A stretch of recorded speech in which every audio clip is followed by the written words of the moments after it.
دنیا میں پٹھان ہی وہ واحد قوم ہے جس میں اسلام کے بغیر کوئی مذہب نہیں۔ اگر کسی پٹھان سے پوچھا جائے کہ آپ پہلے مسلمان ہیں یا پختون، تو جواب یہ ہوگا کہ میں 5000 سال سے پٹھان ہوں اور 1400 سال سے مسلمان ہوں۔ السلام علیکم، کیسے ہو آپ سب؟ امید کرتا ہوں آپ سب خیریت سے ہوں گے۔ آج ہم آپ کے ساتھ پٹھان قوم کے بارے میں ایک ویڈیو جو ہے نا وہ ہم آپ کے ساتھ شیئر کر رہے ہیں، جس میں پٹھان قوم کے بارے میں بتایا گیا ہے کہ پٹھان قوم مطلب کہاں سے آئے ہیں، اس کا جو تاریخ ہے اس کی تاریخ کے بارے میں کچھ باتیں شیئر کیا گیا ہے، اور اس میں یہ بھی بتایا گیا کہ اس کا رہنا سہنا، اس کا جو طور طریقے ہیں، وہ سارے جو ہے نا اس میں بیان کیا گیا ہے۔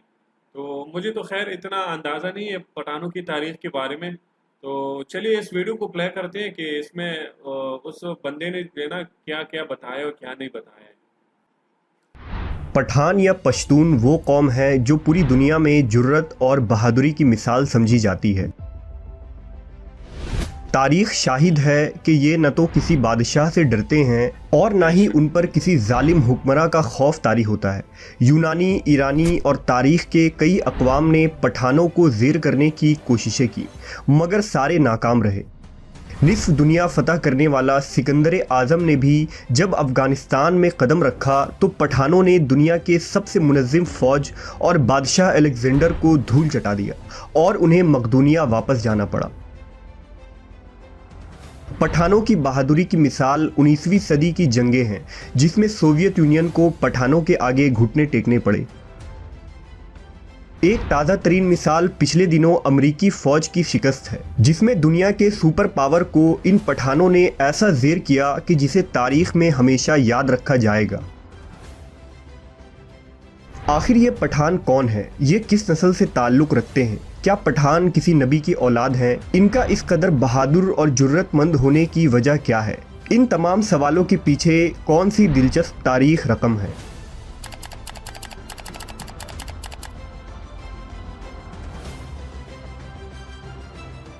پٹھانوں کی تاریخ اور نسل کے متعلق 3 مختلف نظریے ملتے ہیں۔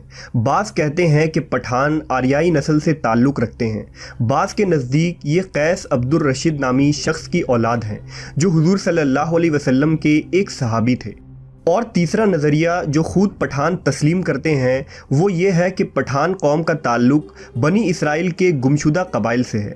ہم اس ویڈیو میں ان تمام نظریات کا تحقیقی جائزہ لیں گے۔ پٹھانوں کے روایات کے مطابق قیس عبد الرشید عرف پٹھان قوم کا مورث اعلیٰ ہے۔ قیس کو پٹھان اپنی زبان میں کش کہتے ہیں۔ قیس عبد الرشید وہ پہلے پشتون شخص تھے جنہیں عرب میں محمد صلی اللہ علیہ وسلم کی آمد کی خبر ہوئی تھی، لہٰذا جب قیس اپنے قوم کے لوگوں کے ساتھ مدینہ پہنچے اور حضور کے بارگاہ اقدس میں حاضر ہوئے تو نبی نے اس جماعت کے ساتھ شفقت فرمائی اور ہر ایک سے اس کا نام پوچھا۔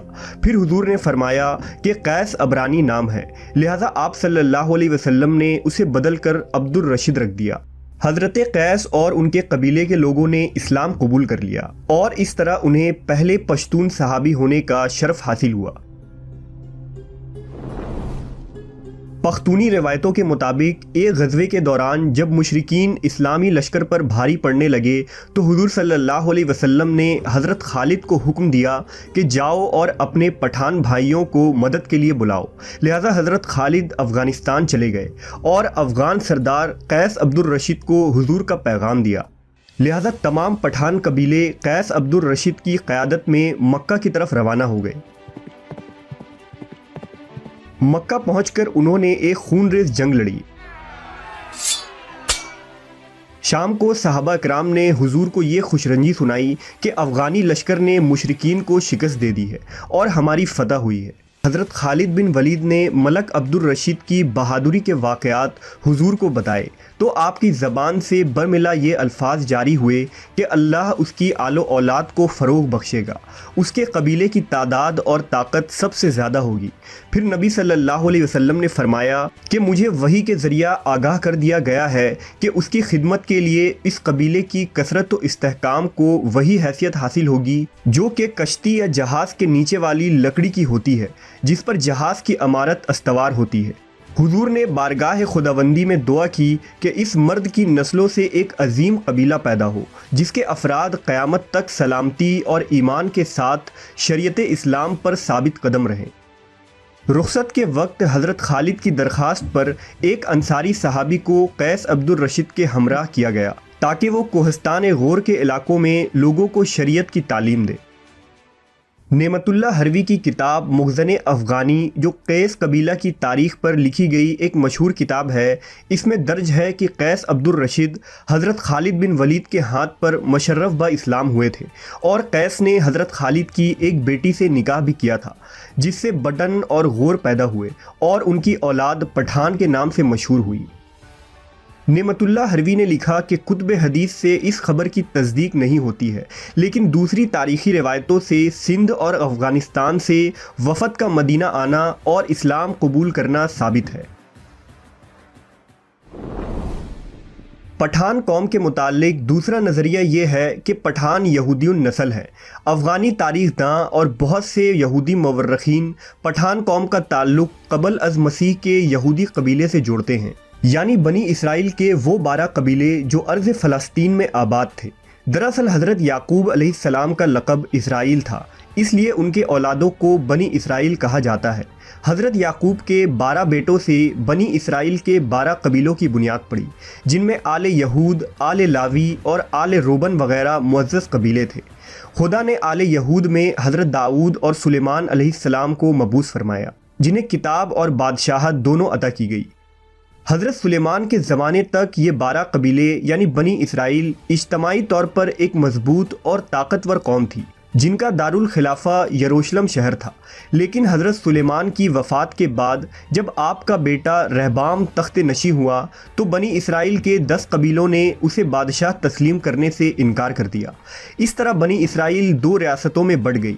مشرقی فلسطین میں بنی اسرائیل کے 10 باغی قبیلے نے سلطنت اسرائیل کی بنیاد رکھی، اور مغربی فلسطین میں بنی اسرائیل کے 2 قبیلے یعنی بنی لاوی اور بنی یہودا ربہام کے ماتحت رہے، جنہیں سلطنت یہودا کہا جاتا ہے۔ 800 قبل مسیح میں بابل کی اشوری فوج اسرائیل پر حملہ آور ہوئی اور ان کی حکومت کو تباہ و برباد کر دیا۔ اب صرف مغربی فلسطین میں آباد سلطنت یہودا باقی رہ گئی، اور وہاں بسے بنی اسرائیل یہودی قوم کے نام سے مشہور ہوئے۔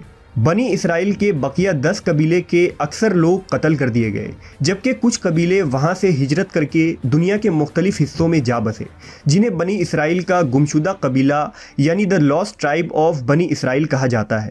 یہ وہ ریوڑ تھے جو اپنے گروہ سے جدا ہو کر بھٹک گئے، اور تاریخ میں ان قبیلوں کا کوئی نام و نشان نہیں ملا۔ دراصل طویل تاریخ کو مختصر بیان کرنا مشکل کام ہے، لیکن امید ہے کہ آپ واقعات کو بخوبی سمجھ رہے ہوں گے۔